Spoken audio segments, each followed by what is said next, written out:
Tu palabra es como aceite sobre mis heridas. Estás escuchando La Palabra de Verdad con el pastor Martín Portillo. Y el calor en el invierno. Tu palabra.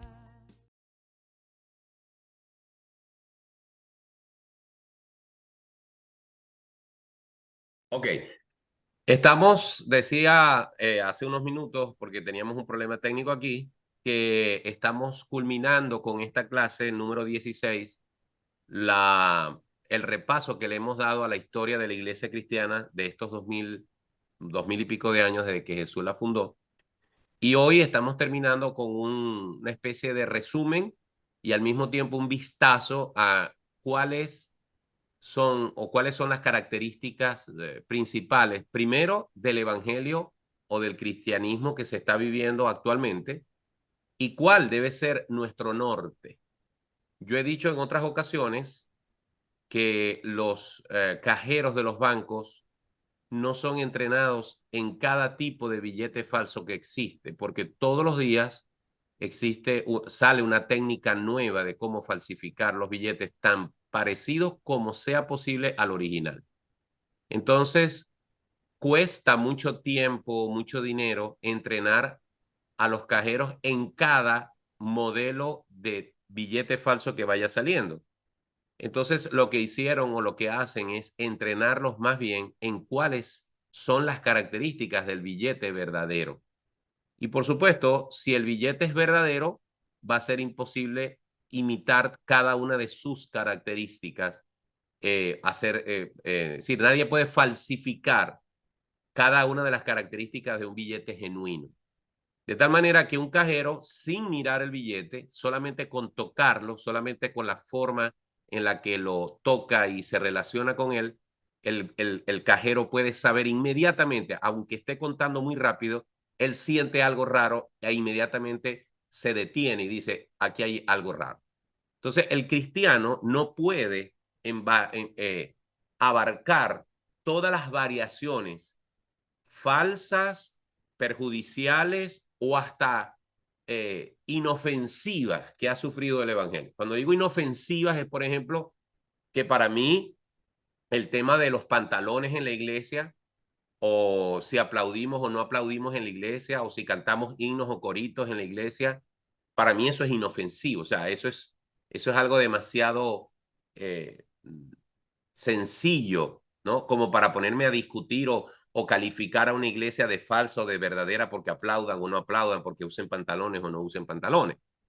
Pero ya cuando entramos en temas mucho más profundos como la divinidad de Cristo, la Trinidad, la infalibilidad de la palabra de Dios, la salvación por medio de la gracia y no de las obras, la divinidad de Cristo, en fin, cuando entramos en esos temas, ahí sí hay que tener mucho cuidado. Entonces, hoy básicamente lo que queremos es dar un repaso de lo que hemos visto y básicamente de dónde estamos parados en este momento histórico de la iglesia cristiana. Así que nuestra clase de hoy tiene que ver con eso. Para tal fin, como siempre, he preparado unas láminas. Denme un segundito para que las podamos ver.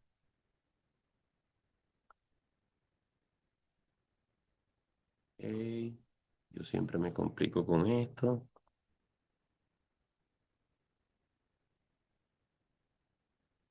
Okay. Bueno, voy a colocarme por aquí en una esquinita.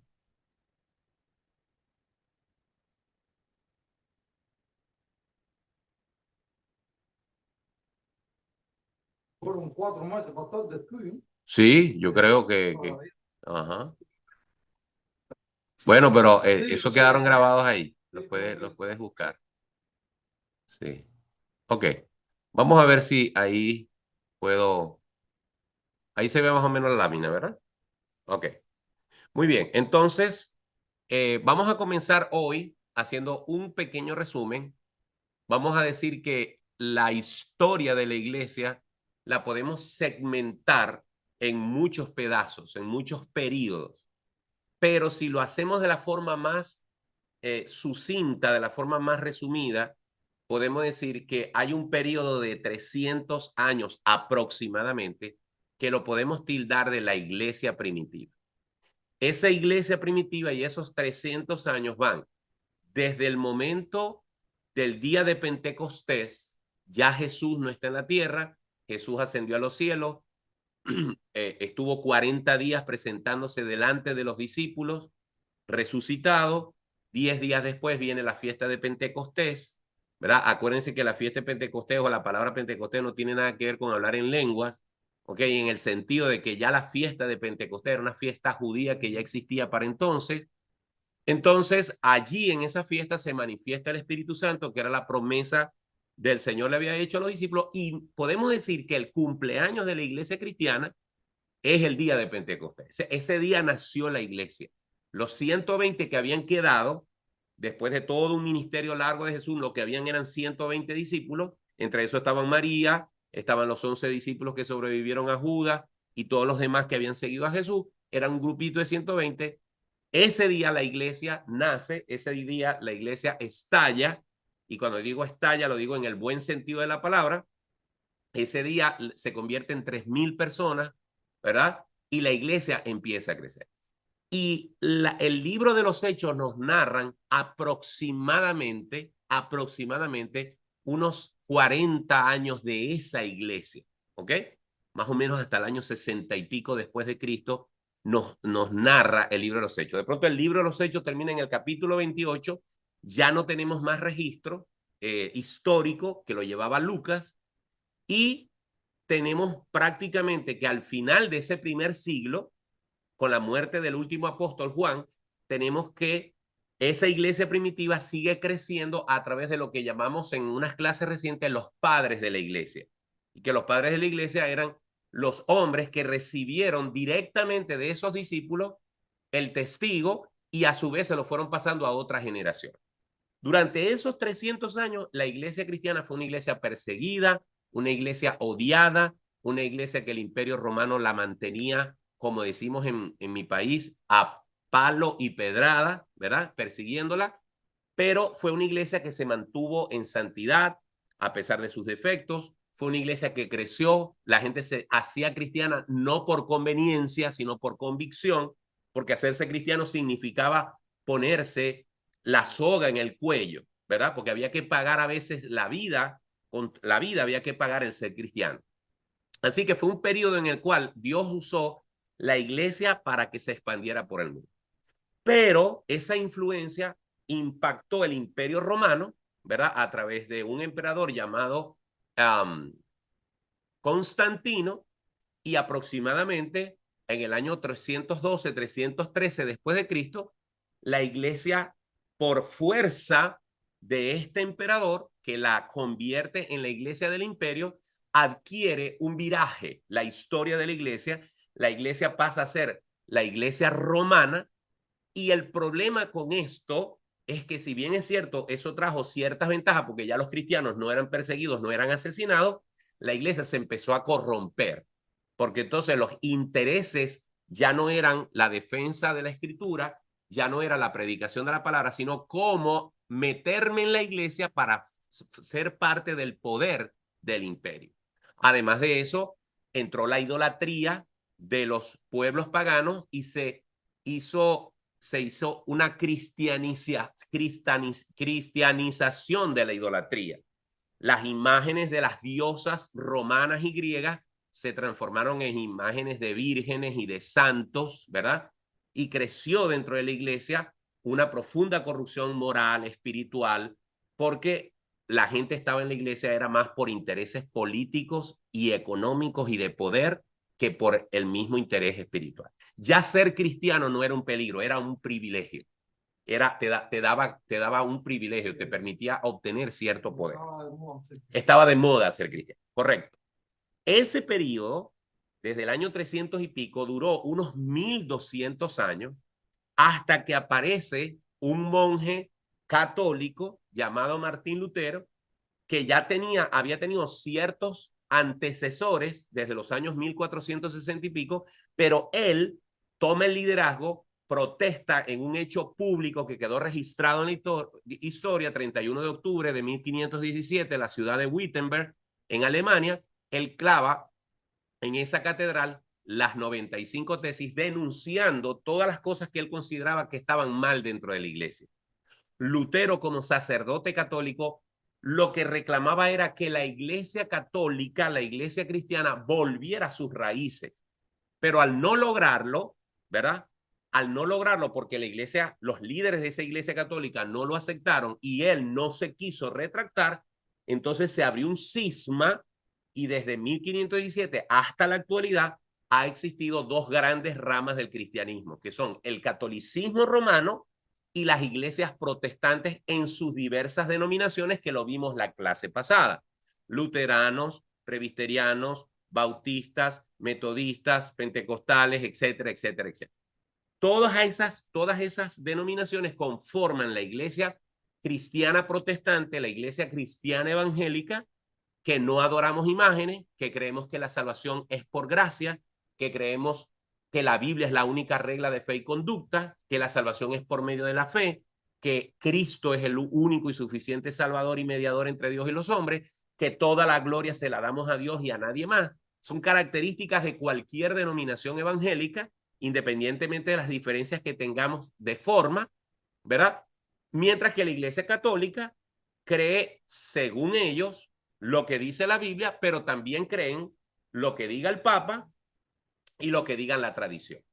Tanto es así que las redes sociales hoy día están estremecidas porque el Papa Francisco acaba de anunciar que la Iglesia Católica va a respaldar y se le autoriza a los sacerdotes en todo el mundo a bendecir las uniones homosexuales, aunque no los consideran matrimonio. Eso es como aquel papá que el hijo le preguntaba, papá, ¿puedo ver televisión?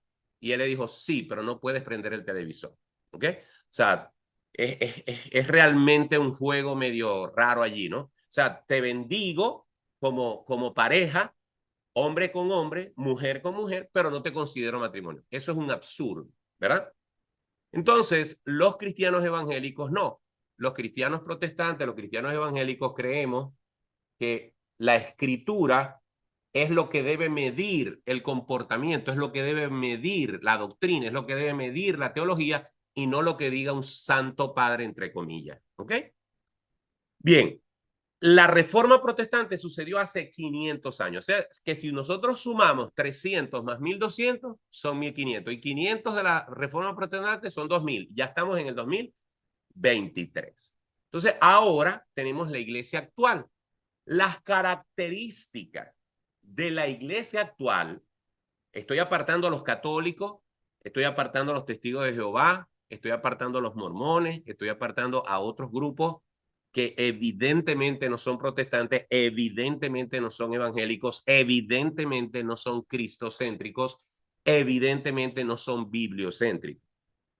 Dentro de la iglesia cristiana, o que se hace llamar cristiana, hoy en día también hay ciertas perversiones, hay ciertas desviaciones mezcladas una cosa con la otra. Y tenemos un mundo que está confundido con respecto a ciertas ideas acerca de Dios. Entonces, hoy yo quiero que veamos ese mundo en el que trabaja la iglesia, cuáles son algunas de esas desviaciones y al final vamos a ver cuáles deben ser esas doctrinas que conforman lo que debe ser el mensaje central de la iglesia cristiana, el mensaje primordial, el núcleo, diríamos en inglés el core, el centro, ¿verdad? De la doctrina cristiana. Muy bien. Entonces, ¿de qué periodo estamos hablando? Siempre comenzamos por allí. Estamos hablando del periodo de la era presente hasta que el Señor Jesucristo venga. ¿Cuándo va a venir el Señor? Puede ser que ahora, como puede ser mañana, como puede ser dentro de 100 años. No lo sabemos. ¿Qué características? Déjenme a ver si yo puedo minimizar esto. ¿Qué clase de espiritual? ¿En qué crees? ¿Qué? ¿En qué creo? No sé en qué... Un momentico. Disculpen, pero es que yo siempre me enredo con esto.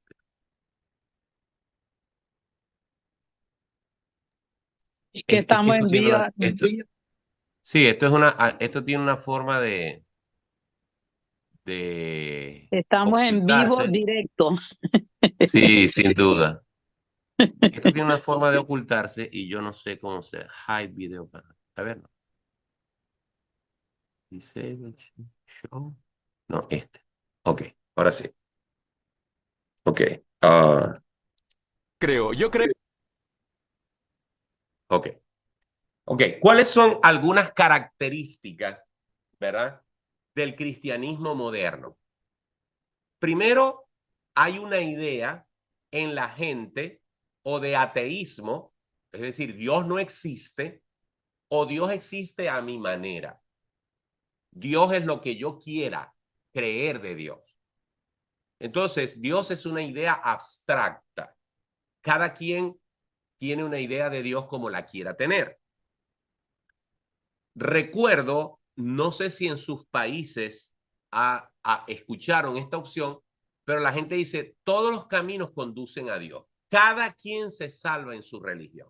Eso es una forma muy cómoda de ver a Dios y de ver las cosas que tienen que ver con Dios.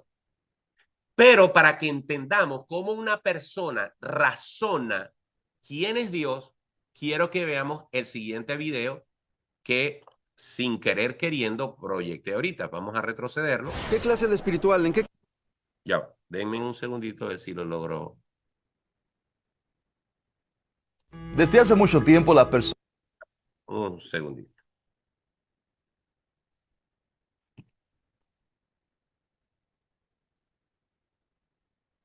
¿Qué clase de...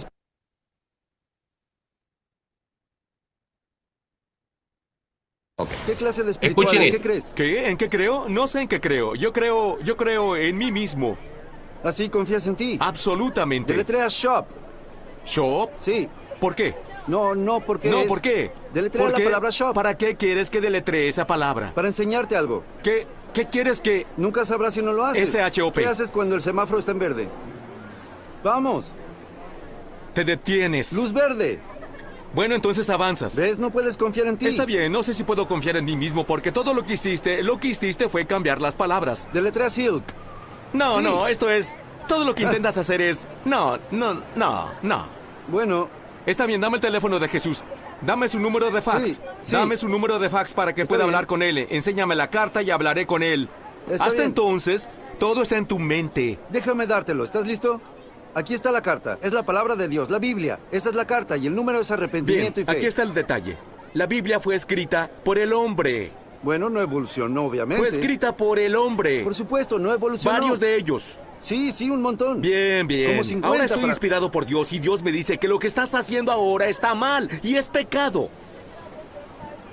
¿No me crees? Oh, te irás al infierno si no me crees, porque Dios me inspiró. Eso es lo que está escrito en la Biblia. Básicamente, la Biblia solo es un montón de anécdotas de la vida. Oh, sí, es un gran libro. Pero Jesús era un hombre.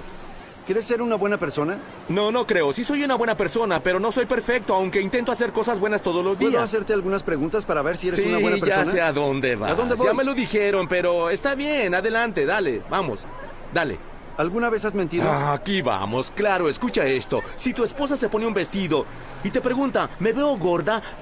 ¿Acaso le dirás, oh, sí, nena, te ves muy gorda? No, vas a mentir. Le dices, no, mi amor, te ves muy bien. Tienes que mentir en la vida. Eso no fue lo que pregunté. No, eso hiciste. No lo ¿Qué otra hice. cosa? ¿Que si he mentido? Claro que he mentido. Si eso no me hace una mala persona. Ahora, que si he robado, seguro. Quizá por accidente haya tomado una pluma por ahí o algo así. Además, mira, no soy perfecto, soy imperfecto. Oye, Sean, Eso no me hace una mala persona porque haya robado Lo una sé. pequeñez. Bien, hazme la siguiente. ¿has usado el nombre de Dios en vano? Sí lo he hecho. Bien, ya van 3. Solo hemos tocado 3 de los mandamientos y hay 7 más. Y debo creer que soy una buena persona. Estás mal, soy buena persona. Aunque sé muy bien que no soy perfecto. Pero sí, cometo errores. ¿Cuál es el cuarto? A ver. No, tú eres el que lo va a decir. Vamos, Jesús dímelo. dijo que quien vea a una mujer para codiciarla ha cometido adulterio en su Ahora, corazón. ¿qué ¿Alguna dirás? vez has codiciado a una mujer? Sí, oh, por Dios, ahora me dirás que me iré al Eso es infierno. blasfemia. Ah, por supuesto que no. Eso no es... Usaste el nombre de Dios en vano. Adivina qué. Adivina qué.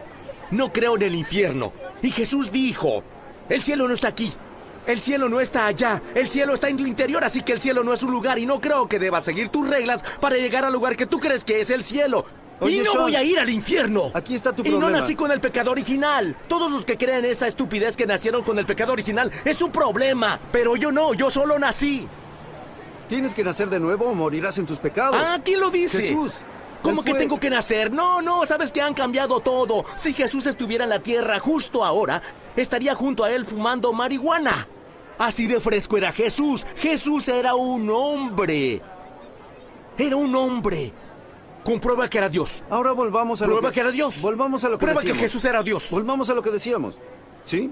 Sean, por tu propia confesión eres un mentiroso, ladrón, blasfemo, Absolutamente. adúltero. Por supuesto. Aquí está la pregunta. ¿Oh, iré al infierno por el resto de mi vida? No te dije Eso estás eso. pensando. No te dije eso. Porque son tus reglas. No, vamos, déjame terminar. ¿Has mentido? Claro. ¿Has engañado? Sí. Bien, lo que va a ser, tú serás salvo porque tú crees... ¿Qué importa? Adelante. De acuerdo. ¿Cuál es tu siguiente pregunta? Entonces, el día del juicio serás inocente o culpable. ¿El día del juicio? Enséñame el día del juicio. Hemos estado esperando el día del juicio por siempre. Dios es No, paciente. ¿sabes qué? El cielo está aquí en la tierra. El infierno también. Todo es como tú lo hagas. Si Dios te juzgara por eso, ¿serías inocente o culpable? No tengo idea. ¿Tú sí? Entonces dime. Serías culpable, Te diré vamos. algo. Te diré algo. Si hay un Dios, deja que me castigue ahora mismo. ¡Ups! ¿Aún sigo vivo? Sí sucederá. ¿Sabes Es cuestión qué? de tiempo. Lee la Biblia. Lee tu Biblia. Y si hay un Dios, y si todo esto es verdad, entonces seré juzgado. No tengo por qué estar parado aquí con un micrófono en la cara y tú juzgándome. Y diciéndome que soy un mentiroso, que soy un pecador y que todo lo que he hecho es locura. Y mira al infierno Yo no te juzgaría. Cuando muera, veré lo que sucede. Y cuando tú mueras, verás lo que sucede. Y cuando todos los demás mueran, verán lo que sucede. Hasta entonces, no lo sabemos realmente, ¿o sí? Tú no, yo sí lo sé. Ah, ¿tú sí lo sabes? Rayos, tienes un conocimiento mágico. Tengo Guau, la Biblia que me eres lo muy- dice. ¿Qué les parece? Esa es la concepción moderna que hay de Dios. Es decir, Dios no existe, o si existe un Dios, existe a mi manera. Imagínense a este hombre diciendo que si Jesús viviera en este momento, claro, la traducción dice que Jesús era fresco, o sea, lo que quiso decir me imagino que fue que Jesucristo era tan cool que si viviera en esta época estaría fumando marihuana con la gente en la calle. Es decir, es un concepto totalmente ajeno a lo que las escrituras nos enseñan, ¿verdad? Entonces, hay una idea abstracta. En ese mundo tenemos que salir a evangelizar. En un mundo donde tú tienes que argumentar, no muchas veces con la Biblia, más adelante lo vamos a ver, porque si alguien no cree en Dios y no cree en la Biblia, tus argumentos bíblicos van a funcionar muy poco. Porque la persona va a decir, pero ¿de qué Biblia me está hablando si yo no creo en la Biblia ni creo en Dios? ¿Ok?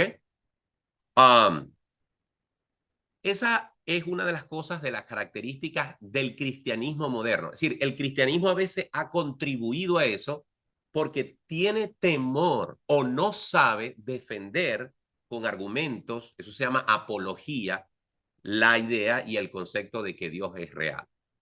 Otro problema que hay dentro de la iglesia, o con el que la iglesia tiene que batallar, incluso yo como pastor y ustedes como cristianos tenemos que batallar con eso, es la concepción que se ha metido en la iglesia de que Dios es un mayordomo, de que Dios está para complacerme, para hacerme feliz, que Dios está para satisfacer mis necesidades terrenales, para sanarme, para hacerme próspero, para hacerme rico, para darme amor, para que yo sea amado, para que yo sea un campeón, para que no sufra, para que si peco no hayan consecuencias, ¿verdad? Dios no castiga, Dios es amor, Dios me ama como soy. Entonces, esa concepción de que Dios es mi mayordomo al que yo, por medio de la oración, le ordeno cosas y le determino cosas, se ha metido en la iglesia, o nosotros tenemos que batallar con eso.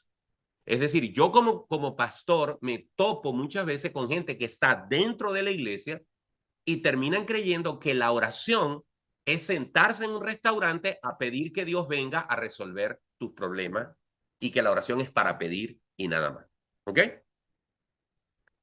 Otras características, recordemos que estoy mencionando el contexto en el que la iglesia tiene que manejarse hoy es que la Biblia, para algunas iglesias cristianas de hoy en día, la Biblia contiene la palabra de Dios, pero no es toda la palabra de Dios.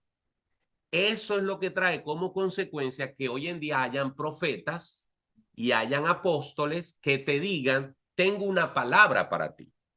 Dios me dio una palabra para ti. Pastor, vine para que usted me dé una palabra.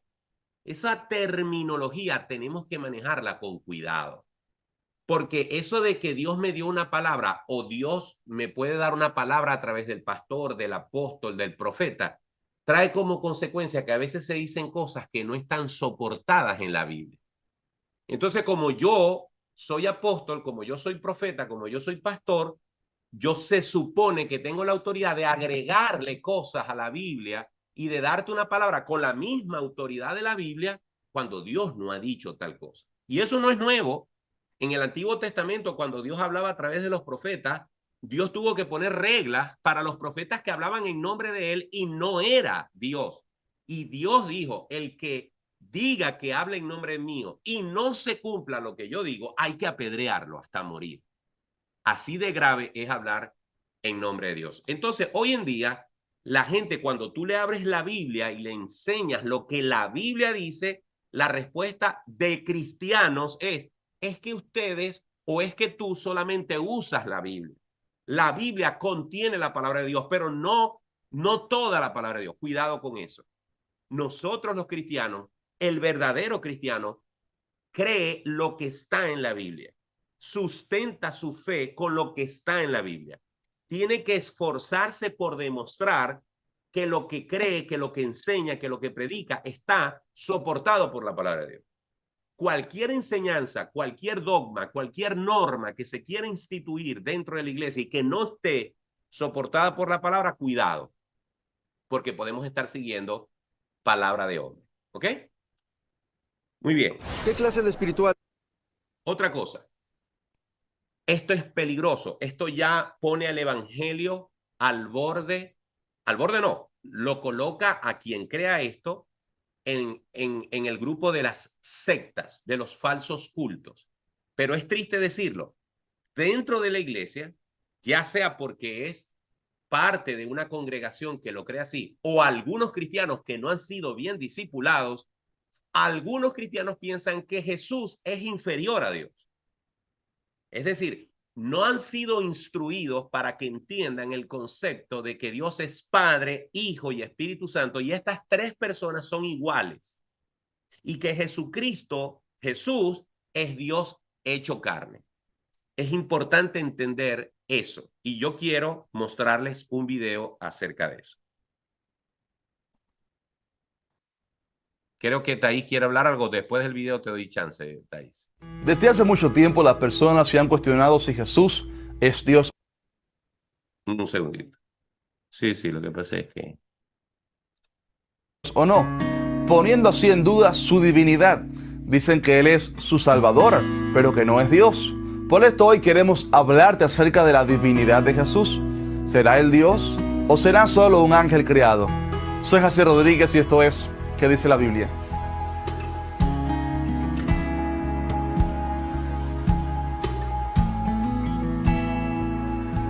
La Biblia nos revela que Dios está compuesto por tres personas, siendo cada uno de ellos divino y que a la vez componen así la deidad. En Génesis 1:26 dice, entonces dijo Dios, hagamos al hombre a nuestra imagen conforme a nuestra semejanza.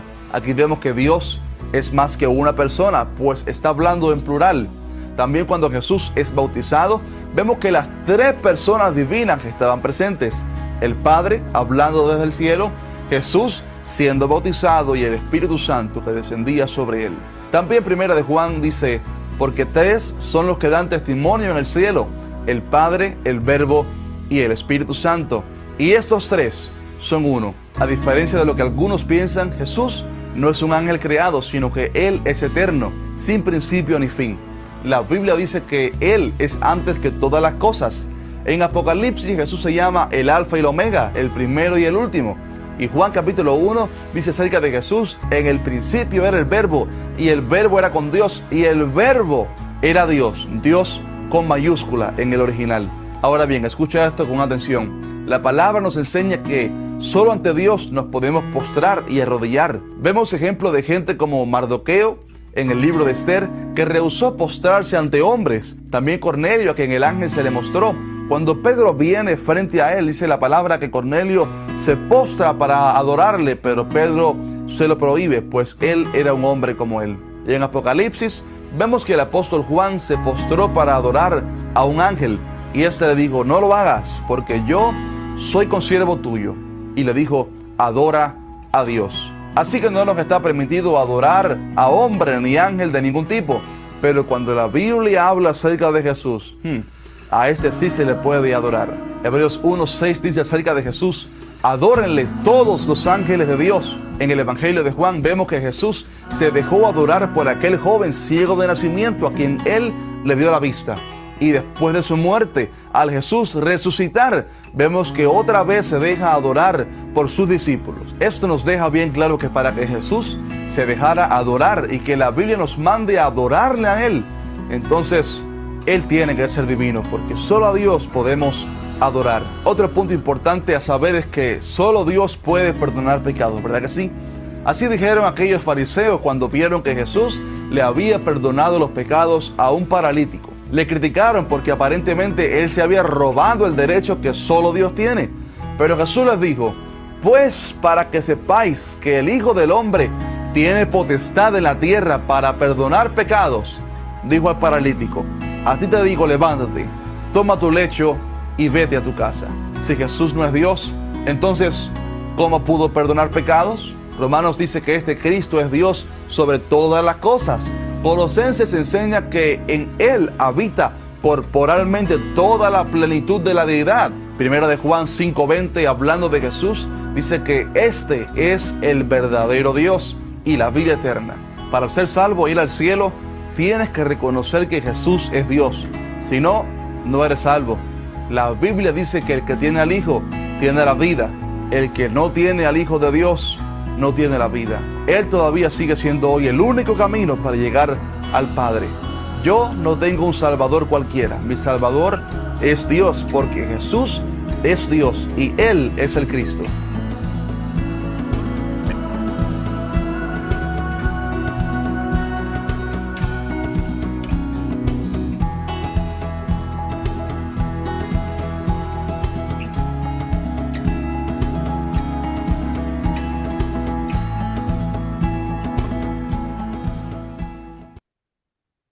Muy bien, creo que Thaís quería decir algo. Adelante, Thaís. Pastor, otra cosa de esta gente que se hacen llamar apóstoles y que como la gente, los cristianos no les gusta escudriñar la palabra de Dios, no les gusta estudiar, entonces ellos añaden ahí a la palabra de Dios, y la palabra de Dios dice que lo peligroso que es añadirle algo que Dios no lo dijo. Ni podemos añadir ni podemos quitarle a la palabra de Dios. Yo no recuerdo ahorita los versículos donde está eso, pero así lo dice la palabra. Sí, sí. Gracias, Thaís. Sí, sinceramente es grave esa situación. Pero quería resaltar antes de seguir adelante sobre esto. O sea, que un cristiano no tenga claro esto que nos acaba de explicar este hermano, realmente es muy preocupante. ¿Ok? Porque si llegamos a tener una idea inferior a lo que la Escritura enseña acerca de Jesucristo y de su divinidad, podemos estar en problemas. Otro aspecto importante del contexto en el que el cristianismo de hoy funciona es que el evangelio se ha convertido en una fuente de ganancia, en un negocio. Por cierto, tampoco es nuevo. Ya desde el tiempo del apóstol Pablo existía el uso del evangelio como una forma de ganar dinero. Y es que es relativamente fácil. Porque ¿de qué nos habla el evangelio? El evangelio nos habla del amor de Dios. El evangelio nos habla de la Biblia. El evangelio nos habla de lo que Dios hace por nosotros. Entonces, por supuesto, cuando tú te acercas a las personas con la Biblia en la mano, ¿verdad? Cuando tú les hablas acerca de versículos que tienen que ver con la salvación, que tienen que ver con lo que Dios puede hacer por ti. Estás tapando aquí a los hermanitos. Hay bastante espacio, disculpen. Y disculpe. Ok. Es que yo siento que yo te lo está tapando ahí. Por eso, porque te podías sentar allá, pero no importa. Ok. Entonces, cuando tú te vistes de una autoridad ministerial, o sea, cuando alguien dice yo soy pastor, tiene una Biblia en la mano, se pone un saco, es decir, alquila un local, pone sillas, pone una cruz detrás o pone versículos bíblicos y tiene cierta capacidad para exponer la escritura o por lo menos para decir que lo está haciendo, hay el riesgo de que esa persona sea un lobo vestido de oveja, sea una persona que toma la escritura, la tuerce para su propósito. Y si esa persona tiene una capacidad histriónica, es decir, tiene una capacidad de actuar, tiene la capacidad de tener labia, de manipular los sentimientos, las emociones, la gente que tiene un problema en el matrimonio, la gente que tiene un problema con un hijo, la gente que tiene una enfermedad, la gente que tiene problemas de finanzas, la gente que tiene problemas emocionales, la gente que sufre de depresión, de ansiedad, la gente que está necesitada, como dice la Biblia, los que están cargados y cansados de las situaciones de la vida, si llegan a caer en manos de esa gente, entonces pueden hacer con ellos lo que les dé la gana. Entre esas cosas, meterle la mano en el bolsillo y sacarles dinero de las formas más absurdas posibles. Basta que usted vaya a YouTube y encontrará decenas de predicadores y predicadoras exigiéndole a la gente, poniéndolos a pactar, poniéndolos a sembrar, y la gente trae la llave de los vehículos, y la gente trae los relojes, y la gente trae sus zarcillos, y la gente trae las llaves de un apartamento, la gente trae dinero, y los pone a los pies de esta gente que lo único que están haciendo es usar el evangelio como fuente de ganancia. Ese contexto es en el que la iglesia también tiene que luchar. Y mucha gente anda, parece mentira, buscando una iglesia que los estafe. ¿Ok? Eric, ¿querías decir algo? Es veces también decimos que la gente son engañados. Cuando uno estudia la palabra, nos damos cuenta que la gente que va y sigue a esas personas son peores que esas personas. Porque lo único que están pensando es la barriga. En el estómago. En vivo, sacudiendo. Si ellos fueran de la misma capacidad, lo hubieran hecho. Porque lo más que tiene un cristiano en la Biblia, ahí está la palabra de Dios. Y si tú no estudias la Biblia, claro, también, ¿eh? Pero yo creo que esas personas son igual que se dice pastor que lo está haciendo. Sí. Porque están pensando en el pastor. Porque sabemos que el mismo Cristo no tenía donde recostar la cabeza. Como si él dice, toma mi cruz todos los días y sigue. Así es. Y eso no hay que ser, la Biblia lo dice. Las personas buscan porque lo que quieren oír es lo bueno. Tienen comezón de oír, dice la escritura. ¿Qué dices tú, Betty?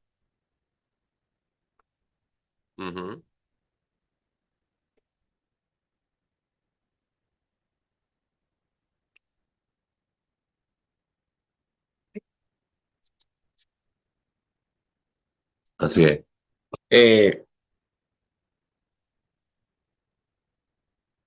Sí, así es. Yo quería saber, porque, disculpen, estoy un poquito perdido con la clase. ¿La gente de Zoom está ahí? ¿Alguien puede abrir el micrófono y decirme si están ahí?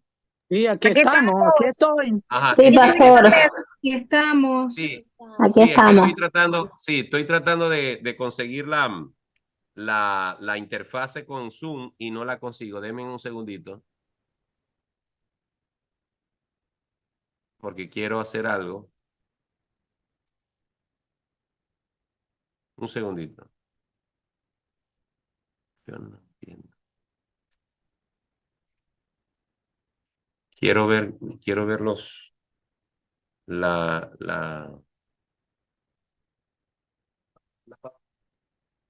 un segundito.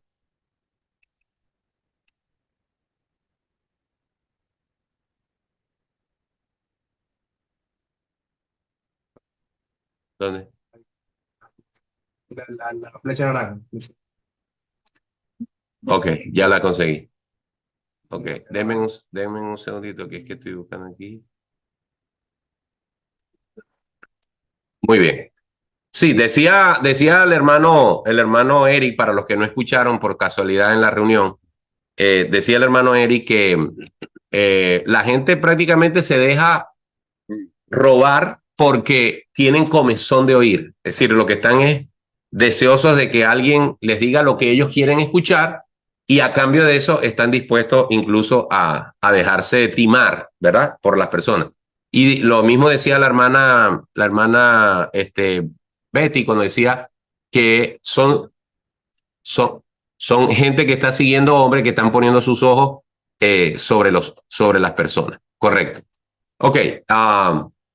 Seguimos entonces adelante diciendo que otro aspecto del cristianismo actual es que se ha vendido la idea de que Dios te acepta como es y te acepta como tal y te ama como tal y no te exige nada, no te juzga, no te condena. Dios es amor y por lo tanto, si eres una persona que, ¿qué te digo yo? Tienes una vida moral que es inadecuada, que por ejemplo practicas el sexo con una persona igual de tu mismo sexo, eres homosexual, o si eres una persona libertina, o eres una persona que tiene serios problemas de pornografía, no solamente de esas cosas que uno siempre las ve mal, problema con el chisme, un problema con el rencor, un problema de carácter. Por ejemplo, hoy en día es muy común, yo soy así y yo no voy a cambiar porque yo soy así y Dios me ama así. Sí, Dios nos ama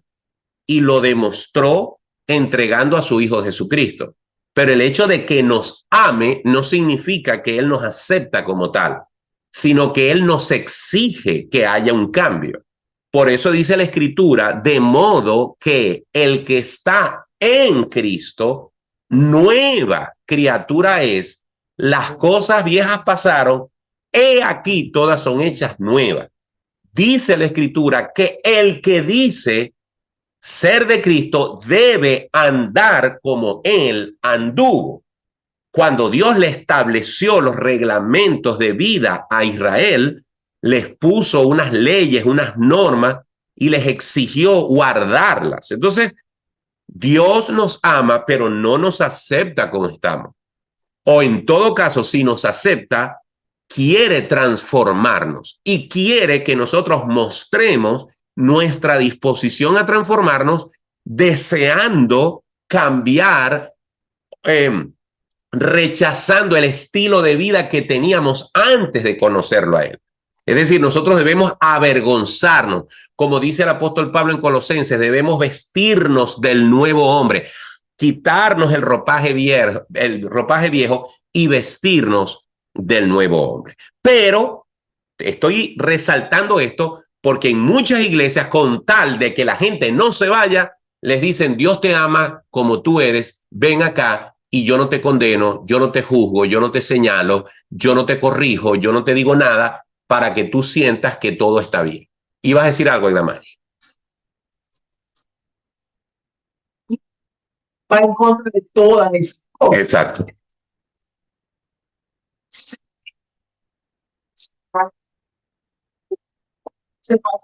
Cambio, no hay que transformarse porque no hay arrepentimiento. Y si no hay arrepentimiento, no tiene por qué haber un cambio de vida. Así es. Sí, eso es fundamental. ¿Ibas a decir algo, Thaís? Es como ahorita muchos cristianos también le dicen a las personas, Desde hace Dios mucho tiempo. ama el pecado, pero Dios ama el pecador, pero odia el pecado. No, la Biblia no dice eso. Dios odia a los dos. Y es necesario que la persona nazca de nuevo, como estaba diciendo desde ahorita, porque si no hay nuevo nacimiento, ¿cómo va a cambiar? Entonces no es que Dios ama el pecado, Dios odia el pecado, pero ama al pecador, no. Bueno, no puedo entrar en ese tema ahora, solamente puedo agregar lo siguiente. ¿Dios odia el pecado? La respuesta es sí. Dios odia el pecado. Evidentemente lo odia. Dios odia al pecador, podríamos decir que sí, pero al mismo tiempo tenemos que decir que así como odia lo que hace, también lo ama. Porque si no, ¿por qué entregó a su hijo? ¿Me explico? Por Si supuesto, Dios, claro. ok, entonces, además, a ver, exacto, si Dios nos pide a nosotros que somos inferiores a Él, que amemos a nuestro enemigo, que amemos a nuestro prójimo como a nosotros mismos, incluso la Biblia dice, no tiene sentido que te jactes de amar a tu familia, de amar a quienes te nace amar. Eso no tiene gracia. Lo difícil es amar a quien no lo merece. Y la Biblia nos pide que amemos a nuestros enemigos, que oremos por ellos y que los bendigamos. Si Dios me pide a mí que yo ame a mis enemigos, entonces Él debe amar a sus enemigos también. Lo que no es verdad, lo que sí tenemos que decir es que aunque Dios ame al pecador y sin duda odia el pecado, ese pecador que es amado se va a condenar si no se arrepiente. Así O sea, es, ahí así está el es. punto. Ajá, Es decir, así es. aunque Dios me ame, Dios me va a castigar con el infierno si yo no me acojo a lo que Él dispuso para mí. Y lo que Él dispuso para mí es que sea salvo si y solo si recibo a Jesucristo como mi Señor y Salvador. Es decir, el amor de Dios no se hace efectivo para salvarme si yo no me acojo a lo que Él dio como recurso para salvación. Pero estamos atrasaditos y tengo que adelantar. Otro de los males del cristianismo moderno, acuérdense que estoy hablando de peligros dentro de la iglesia o que rodean la iglesia, es que hoy en día la iglesia cristiana está llena de gente que no le gusta dar testimonio. Y por eso que las convocatorias al evangelismo de nuestras iglesias son pero tan poco asistidas. La gente nunca puede, la gente le da pena, la gente está ocupada, la gente no sabe, la gente se excusa, la gente no tiene el deseo de compartir el evangelio. La gente puede ir al lado de una persona en un avión desde Nueva York hasta Miami, desde Los Ángeles hasta Miami, 6, 7, 8, 4, 5 horas, y es cristiana, ve a alguien al lado, se ponen a conversar de cualquier cosa y no abre la ventana de la conversación para decirle, ¿has tenido un encuentro personal con Jesús? Y muchos de nosotros, o muchos de los cristianos que no lo hacen, ciertamente es porque no les importa, pero otros es porque ni siquiera saben lo que tienen que decir. Ahora, ¿saben lo que a mí me preocupa de alguien que no sabe cómo evangelizar? No es que no sepa evangelizar, es que quizás no sabe lo que cree. Es que quizás ni ha entendido el evangelio. Y como yo no, miren, una de las cosas que yo agradezco de estos estudios bíblicos es que muchas de las cosas que yo les he enseñado a ustedes las aprendí estudiando para venirlas a dar aquí. Muchas de las cosas que yo aprendí en estas 16 clases, ¿verdad? Las aprendí porque no las sabía. O sea, hace 4 meses yo no las sabía. Ahora las sé porque tuve que estudiar para podérselas explicar a ustedes. Entonces, mucha gente no predica el evangelio, no puede abrir su boca para presentar el evangelio, no porque no les nace, de pronto tienen el pesar en su corazón y el deseo, pero es que ni siquiera entienden el evangelio. Y eso sí es preocupante. Y otra cosa es que hoy en día las iglesias están más preocupadas por la cantidad que por la santidad. Si bien es cierto, nos salvamos por la gracia del Señor Jesucristo, ¿verdad? Si bien es cierto, no nos salvamos por obras, sí es cierto que la santidad es el resultado de la redención. Cuando alguien ha sido redimido, cuando alguien ha sido regenerado, cuando alguien ha sido salvado, eso conduce a una vida de santidad. ¿Qué es santo? ¿Qué es santidad? Apartarse de, guardarse para. Santidad es guardarme para Dios. Querer sacar de mi vida, como alguien que tiene un problema estomacal y se toma un purgante para sacar eso de su cuerpo, una persona cristiana desea purgar su vida de todas las cosas que en esa vida no agradan a Dios. Para ser salvo, no, sino por amor al Dios que me hizo salvo. Yo no estoy cómodo con el pecado, no estoy cómodo con mi manera de vivir, no me siento bien con mi manera de vivir, lucho con mi pecado. Yo tengo un amigo que me llama con frecuencia para contarme sus luchas con el pecado y yo le digo, mira, yo no te estoy justificando tu pecado, ni te estoy diciendo que sigas así, pero como él está tan angustiado porque no puede con esa circunstancia, yo le digo, pero lo único que me alegra de que me llames lo único que me alegra de tu batalla, lo único que me alegra de tu llanto y de tu dolor es que te importa pecar. Tú no quieres seguir pecando, tú te sientes mal y por eso me llamas y por eso me pides ayuda y me pides consejo. Si tú no fueras salvo, si tú no estuvieras batallando con tu pecado, si a ti no te importara pecar, no me llamarías, te hundirías. Pero el mismo apóstol Pablo decía, miserable de mí, ¿quién me librará de este cuerpo de muerte? Repito, no estoy justificando una vida de pecado. Lo que estoy diciendo es que una persona que siente dolor por el pecado, que está interesado en vivir para el Señor, es alguien que va a sentir el deseo de vivir en santidad. Pero en nuestras iglesias, en muchas iglesias, no se habla de eso. Se evita. ¿Por qué? Porque lo que quiero es tener la iglesia llena. Y cuando yo me arriesgo a señalar el pecado y cuando yo me arriesgo a subir la vara y a decirle a la gente el estilo de vida que deben vivir para la gloria de Dios, entonces me arriesgo a que la gente se me vaya. ¿Ok? Ah, eso es grave, pero así es. Eso es grave, pero así es. Y por eso lo menciono. Ahora, ¿qué cosas? Ya les acabo de dibujar el escenario en el que la iglesia cristiana funciona. ¿Qué cosas deben ser el fundamento de nuestro mensaje de cada día? Bueno, primero que Dios es real y tengo que mostrarles este video. Es un video un poco profundo porque cuando tú vas a hablar con un ateo, repito, tú no le puedes mencionar versículos de la Biblia. Porque si es un ateo, sobre todo si es un profesor, si es una persona científica, si es una persona intelectual y tú le dices, no, porque en la Biblia dice, él te va a escupir lo que tú le estás diciendo. Porque tú le estás usando un argumento del libro que tú estás diciendo que es Dios y Dios no existe para él. Entonces tú tienes que usar argumentos lógicos.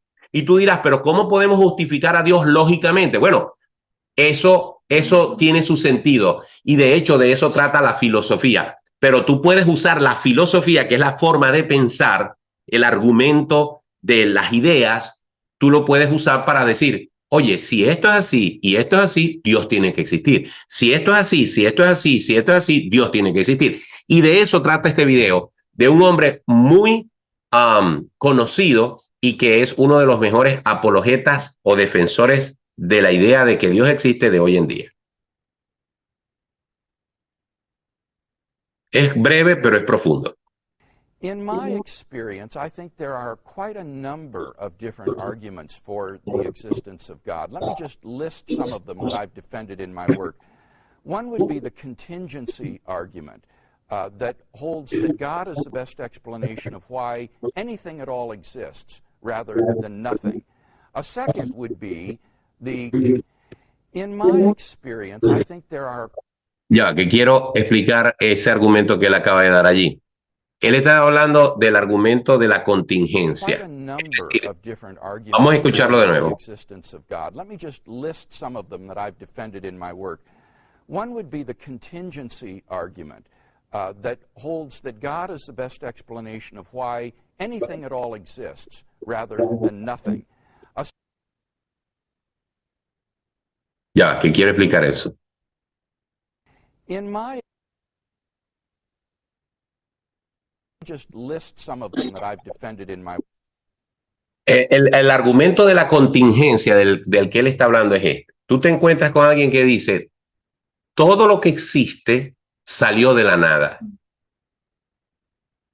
Y tú dices, todo lo que existe, existe porque alguien que existía antes de lo que existe, dijo, hágase. Entonces, él lo que dice es, si tú pones los dos argumentos, la nada creó todo, el caos creó el orden, la nada creó la belleza, creó todo lo que existe, la nada es nada. Eso no tiene sentido, porque la nada no puede crear todo. En cambio, si tú te acoges a la idea de que hay un ser supremo que creó las cosas porque él dijo que existieran, eso tiene más sentido. Ese es el argumento de la contingencia del que él está hablando. Y fíjense que ahí no hay ningún versículo bíblico, simplemente está usando la lógica. Or the existence of God. Let me just list some of them that I've defended in my work. One would be the contingency argument that holds that God is the best explanation why anything at all exists rather than nothing. A second would be the Kalam cosmological argument, which argues that God is the best explanation for the origin of the universe at some time in the finite past. God brought the universe into being from nothing. A third argument. Lo mismo. Es decir, el universo existe porque Dios lo creó. El científico dice no. El universo existe porque la nada lo creó. Y eso, o sea, yo no puedo mostrarle a los hermanos voy a hacerlo aquí. Esto que yo tengo en la Biblia es la Biblia, pero arriba de la Biblia no hay nada, absolutamente nada. Aquí no hay nada. Si yo digo que la nada, no la Biblia, la nada creó una manzana que aparece arriba de la Biblia, entonces yo tengo que decir que la nada creó una manzana. Es lo que está diciendo. La lógica me dice que alguien creó el universo de la nada. Vamos con el siguiente argumento. Would be the design argument, which holds that God is the best explanation for the remarkable fine-tuning of the initial conditions of the universe for intelligent life. Another argument would be the... Otro argumento es el del diseño, de hecho se llama el diseño original. Algunos científicos que niegan la existencia de Dios se han logrado deslizar a la posibilidad de que Dios existe cuando tú les demuestras que alguien diseñó el universo porque las cosas más perfectas no pudieron haber llegado a esa existencia bajo ninguna probabilidad matemática.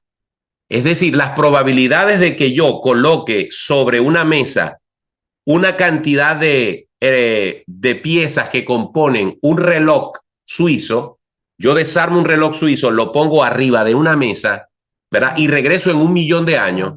Es imposible matemáticamente que ese reloj lo encuentre armado por sí solo. Si las piezas no van a decir por sí solas, vamos a armarnos y a conformarnos. Y eso es con un reloj que ya existe, pero desarmado en piezas. Ahora tú tienes que demostrar matemáticamente que lo que existe, el ADN, el universo, las órbitas, todo, absolutamente toda la complejidad del universo surgió de algo que nadie dirigió, sino que espontáneamente existe.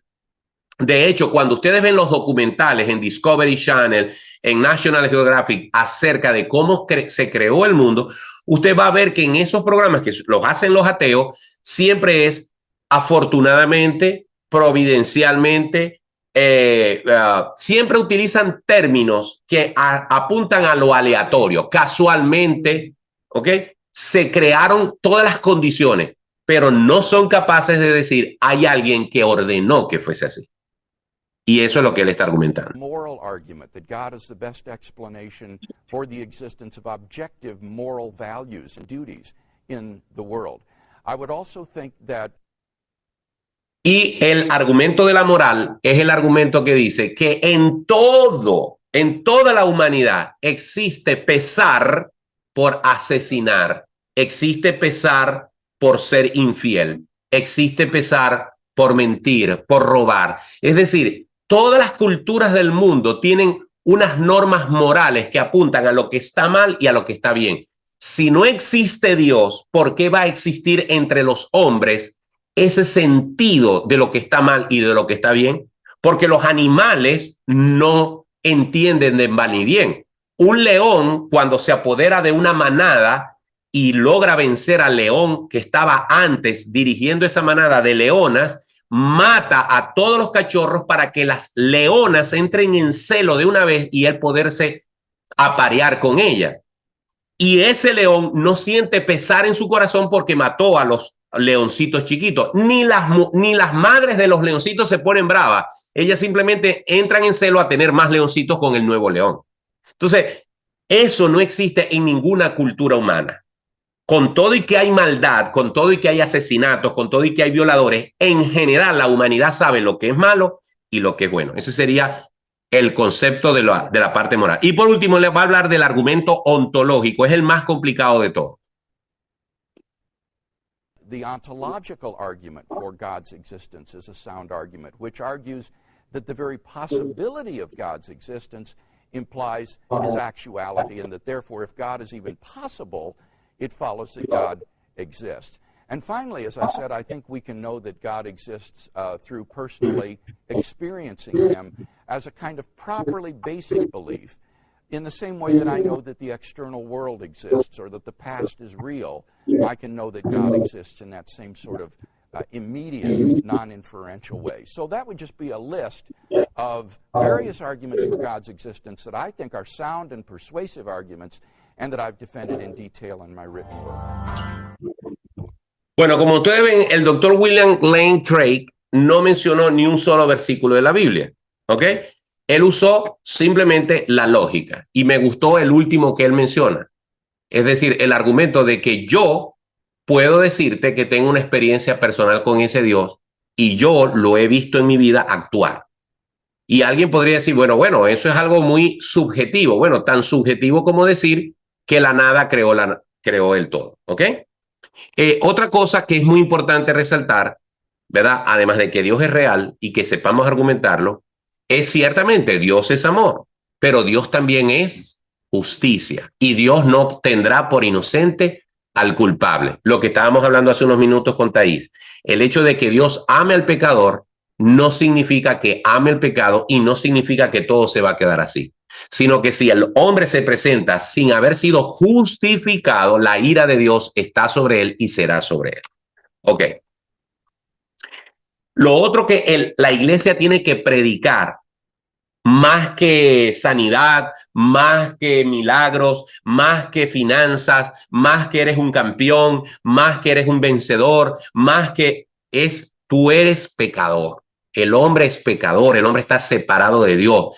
Lo primero que hizo Pedro cuando se paró frente a aquella multitud que vino fue decirle, ustedes crucificaron al Hijo de Dios.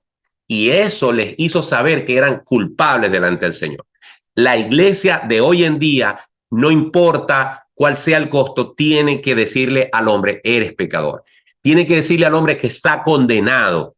La Biblia dice claramente, el que cree en el Hijo tiene la vida, pero el que no cree en el Hijo desde ya ha sido condenado porque no ha creído en el Hijo de Dios. Y si muere en esa condición, se va a perder para siempre. Hay que decirle a la gente, no te puedes salvar por ti mismo. No puedes alcanzar la salvación por ti mismo. Dios tomó la iniciativa.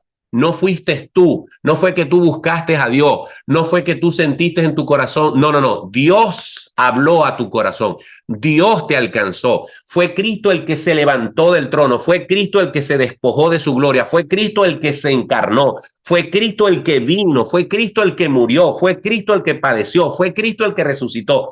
Toda la iniciativa de nuestra salvación la tomó Dios.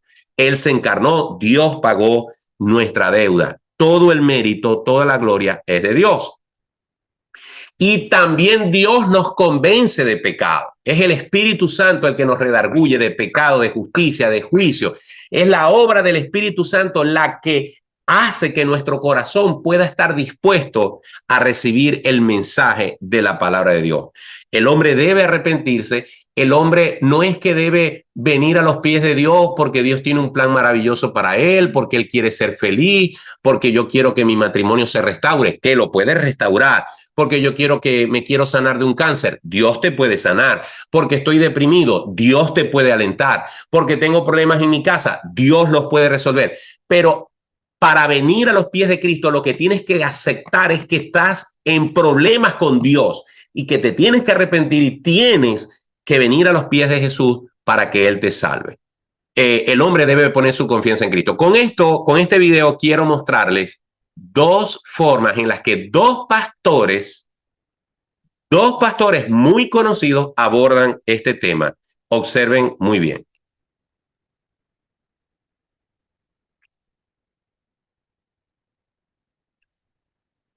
Ahí me equivoqué. Se quiere. Phoenix, Arizona. Hello. Hello, Larry. You're the best. And thank you, Joe, Joel, for your positive messages and your book. I'm wondering, though, why you sidestepped Larry's earlier question about how we get to heaven. The Bible clearly tells us that Jesus is the way, the truth, and the light, and the only way to the Father is through him. That's not really a message of condemnation, but of truth. Yeah, I would agree with her. I believe that. So then the Jew is not going to hell. No, You can't. well, here's my thing, Larry, is I can't judge somebody's heart, you know. I don't know. Only God can look at somebody's heart. And so, I don't know. To me, it's not my business to say, you know, this one is or this one isn't. I'm just saying, here's what the Bible teaches, and I want to put my faith in, you know, in Christ. And I think it's wrong when we go around saying, you know, you're not going, because it's not exactly my way. I'm not going to be the God. Believe your way. I believe my way. I believe my way with all my heart. But So someone who doesn't share it is wrong, isn't it? Yeah. Well, I don't know if I look at it like that. I would present my way, but I'm just going to let God be the judge of that. I mean, I don't know. So you make no judgment on anyone? No, but What about atheists? No, I just, you know what? I'll let somebody. I'm going to let God be the judge of who goes to heaven and hell. And I present the truth, and I say it every week. You know, I believe it's a relationship with Jesus.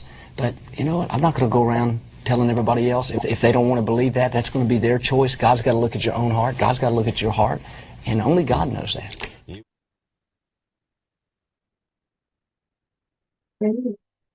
Todavía falta. El mismo entrevistador. Otro John entrevistador. MacArthur, what happens when you die? Well, when you die, you go to one of two places, according to Scripture. You go out of the presence of God forever, or you go into the presence of God forever. Depending upon your personal relationship with Jesus Christ, which is, according to the Bible, the only way to enter heaven. So therefore, a Jew or a Muslim or a Buddhist will not go to heaven. Yeah, Christian theology and the Scripture says that only through faith in Jesus Christ. And then when we say what happens? Do you go somewhere as a body? Yeah, no, your body stays. We go to the funeral, we see the body, it goes into the grave, it decays. Your spirit immediately goes either in the presence of God or out, waiting the final resurrection. There will be a resurrection of all bodies in the end, a resurrection unto life or a resurrection unto damnation. ¿Se dieron cuenta de la diferencia? Bueno, la iglesia de Joel Osteen no cabe la gente. ¿Ok? La iglesia de Joel Osteen es una de las iglesias más grandes de los Estados Unidos. Es uno de los autores de libros más exitosos, pero todos sus libros hablan de positividad, de que Dios te va a hacer un campeón, de que todos tus problemas se van a solucionar, que lo único que tienes es que ordenar, tienes que visualizar, tienes que hablar y las cosas se van a dar porque tú las dices, porque tú las crees. ¿Ok? En cambio, John MacArthur tiene una iglesia un poco más modesta, aunque es muy conocido en California y es un hombre muy influyente. Era uno de los invitados preferidos de Larry King, ¿ok? A pesar de que Larry King se declaraba ateo siendo judío, pero siempre lo tuvo como uno de sus invitados especiales. Y John MacArthur ha sido siempre tan frontal al decir lo que la Biblia dice. Él no está diciendo otra cosa, sino lo que la Biblia... Fíjense que cuando él le pregunta, entonces un budista, un ateo, un judío no se va a salvar. Según lo que dice la Escritura, no se va a salvar. No lo digo yo, lo que dice la Biblia. ¿Okay? En cambio, Joel Osteen, con todo y su verborrea, con todo y su capacidad para escribir libros, con todo y en la iglesia que tiene, se le pregunta algo tan fundamental como eso frente a una audiencia de millones de personas, en ese entonces en CNN, y él dice, no sé, no me meto en eso, yo no juzgo a nadie. Eso no es lo que enseña la Biblia. El hombre, hay que decirle que si se arrepiente, va a nacer de nuevo. Dios va a estar satisfecho porque él ha aceptado lo que él dio como propiciación por sus pecados, que es su Hijo Jesucristo, y el Espíritu Santo viene a morar en el creyente. Esa es la verdad bíblica. Cualquier iglesia luterana, presbiteriana, bautista, pentecostal, metodista, que tenga esta firmeza en la Escritura, que tenga la palabra de Dios como fuente de doctrina, que predique este mensaje frontal del Evangelio, que señale el pecado cuando haya que señalarlo, que apunte a Cristo como el único y suficiente Salvador, que apunte al evangelio como la única forma de que el hombre sea salvo, esa iglesia, independientemente de si se ponen pantalones, si se pintan o no se pintan, si se tatúan o no se tatúan, si aceptan al que está tatuado o no, si diezman u ofrendan, si cantan coritos, si aplauden o no aplauden, si cantan himnos o no cantan himnos, si esa iglesia en su mensaje, ¿verdad?, en su doctrina está centrada en la escritura, podemos decir que esa es una iglesia cristiana. Cualquier iglesia que se reclame el título de cristiana, pero viva como la hemos descrito en esta clase, definitivamente es una iglesia que está en serios problemas, bien, porque no está obedeciendo la escritura. Bien, quiero aquí terminar la clase, darle oportunidad sobre todo a los que están en Zoom si tienen algo que decir, y con esto, hermanos, hemos terminado esta larga carrera con el curso, y bueno, quiero darle oportunidad a Lidia, a Yori, a Lillenia, a Javier, a Sandra, a Dioselina, a Thais, a Isaé, a Milena, no sé si ahí está Sergio, y también a los hermanos que están aquí, si quieren hacer alguna pregunta. Estamos más que pasados con la hora, pero unos minuticos no nos van a caer mal. Pastora, es Milena para hacer ¿Alguien aquí quiere decir? ok. Bueno, nada, gracias pastor por las clases, y yo nada más quería decir algo, que cuando están todos esos argumentos de que Dios no existe, de que todo se quedó en la nada, yo una vez escuché de que tenemos que tener más fe para que la nada hizo todo, que creer en que Dios lo hizo todo. O sea, me parece que esas personas que se llaman no creyentes son más creyentes que nosotros que creemos en Dios, nada más de pensar que la nada lo pudo hacer todo tan perfectamente bien. Así es, así es. Se necesita más fe para creer que la nada creó todo a que un ser, en este caso Dios, lo hizo. Muy bien. ¿Tú, Thais, ibas a decir algo? No, era para que Milena hablara, pero otra cosa sí voy a decir. ¿Qué libro vamos a estudiar?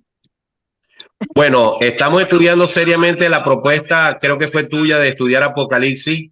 Ay, sí. Ya la hermana Alegría. Yo también, Apocalipsis. La hermana Alegría me mandó un material. No me comprometo a que sea eso, pero lo estoy considerando seriamente. Así que vamos a ver. A mí me gustaría. A mí me fascinaría. Bueno. Ok, parece que la balanza se está inclinando para allá.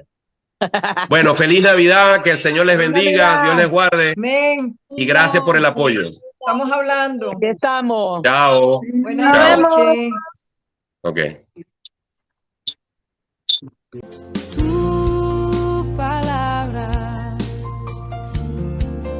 es la voz que me habla en la mañana. Y esto fue La Palabra de Verdad con el pastor Martín Portillo.